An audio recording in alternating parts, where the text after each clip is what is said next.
एक कड़वा सच सुनोगे, इस वक्त इंटरनेट की दुनिया में तुम्हारी औकात एक यूज एंड थ्रो सॉफ्टवेयर से ज़्यादा कुछ नहीं। लोग तुम्हें तभी इंस्टॉल करते हैं जब उनका कोई फायदा हो और काम निकालते ही डिलीट मार देते हैं। लोग महीनों के लाखों छाप रहे हैं और तुम यहाँ स्क्रीन घिस रहे हो। इस यूजलेस रील देखने में शर्म आ रही है? आनी भी चाहिए। अब तुम बोलेगे भाई मैं कैसे फ्रीलांसिंग से अर्न कर सकता हूँ, मेरे पास तो कोई सेटअप ही नहीं है, कोई पोर्टफोलियो नहीं है। तो एक बात बताओ, जब पहली बार चलना सीखे थे तो तब क्या सर्टिफिकेट वाकर का टैग लगा था? नहीं हुआ। फ्रीलांसिंग में क्लाइंट को तुम्हारे पुराने बैंक बैलेंस से कोई मतलब नहीं है। मतलब है तो तुम्हारी उसकी लाइफ में कितना हेडेक कम कर सकते हैं। वो हेडेक कुछ भी हो सकता है, like editing, thumbnail designing, script writing etcetera etcetera. आज मैं इस वीडियो में बिना किसी फेक स्क्रीनशॉट के मैं तुम्हें वो रास्ता बताऊंगा जिससे तुम अपना पहला इनकम बनाओगे। सीखना है तो सीखो, अब डाउनलोड कर लो, और सच में सीखना है तो सब्सक्राइब कर लो। एक मार्केट में दो तरह के फ्रीलांसर है। पहले वो भिखारी जो यूट्यूबर्स के डीएम में जाकर रोते रहते हैं कि सर काम दे दो, मैं गरीब हूँ, हार्ड वर्क करूंगा।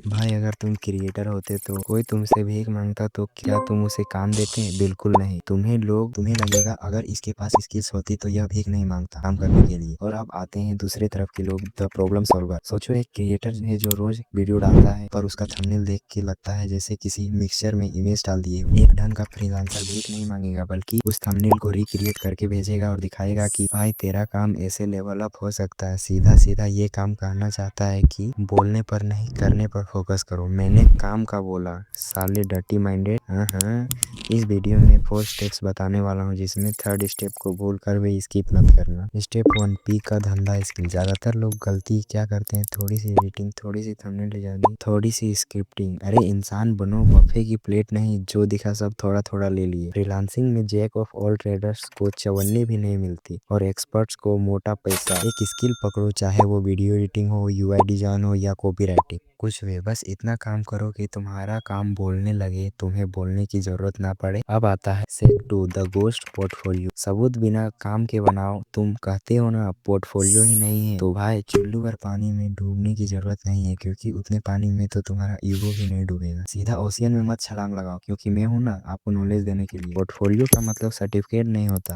सबूत होता है। अगर तुम्हारे पास क्लाइंट ही नहीं है तो घोस्ट क्लाइंट के लिए काम करो। मेरा मतलब क्लाइंट चेंज था। अपने फेवरेट क्रिएटर के पुराने वीडियो उठाओ। अगर एडिटर हो तो 30 सेकंड के रेव क्लिप को अपनी जान लगाकर एडिट करो, इतनी बेहतरीन कि वो क्रिएटर हैरान हो जाए। अगर ग्राफिक डिजाइनर हो तो उसके पुराने थंबनेल को रीडिजाइन करो। चाहे कोई नया क्लाइंट बोले या क्या किया है आज तक, तो ये सैंपल उनके मुंह में फेंक कर मार। नहीं नहीं, कॉन्फिडेंस ऐसा रखो कि सामने वाला तुम्हारे काम को मना ना कर पाए। और इसके लिए चैट जीपीटी से कॉन्फिडेंस कैसे बनाए, प्रॉम्प्ट मत मांगना, काम सीख लो, कॉन्फिडेंस अपने आप आ जाएगा। बढ़ते हैं स्टेप 3 की ओर, the no risk pitch. Client को पटाने का सबसे बड़ा फॉर्मूला है द फ्री ट्रायल। अगर पता होता तो जीएफ को ही ना पटा लेते।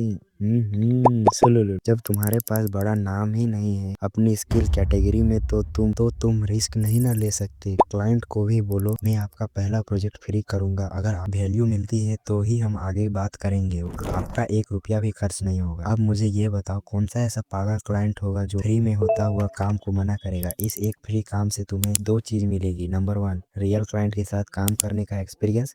नंबर 2, स्क्रीनशॉट और पोर्टफोलियो जिसके लिए अब तुम मेहनत कर रहे थे, क्लाइंट्स को दिखाने के लिए। याद रखना, पहले काम पैसे के लिए नहीं, पहचान के लिए। अब आता है स्टेप 4, मनी टॉक्स। तुम सोच रहे होगे पैसा कब आएगा? पैसा तभी आएगा जब तुम एक्शन लोगे। राजा में घुसकर वीडियो देखने से या रात रात ओवर थिंकिंग की ईसाई करने से बैंक अकाउंट नहीं भरता है। सुबह तक तुम यह वीडियो भी भूल जाओगे। पहले इस चैनल को सब्सक्राइब कर लो और सेव कर लो, ताकि जब भूल जाओ तो ये रियलिटी चेक फिर से याद आ जाए। तो फिर से क्या प्लान है? अगले 7 दिन तक घिसोगे या फिर वही कल से करूंगा वाला झूठ बोल के सो जाओगे? भूल कर भी कमेंट मत कर देना चैलेंज एक्सेप्टेड, क्योंकि मुझे पता है 99% लोग सिर्फ लिखते हैं, करते कुछ नहीं। बुरा लगा, लगना भी चाहिए, सच हमेशा कड़वा होता है। अब जाओ और काम पे लगो।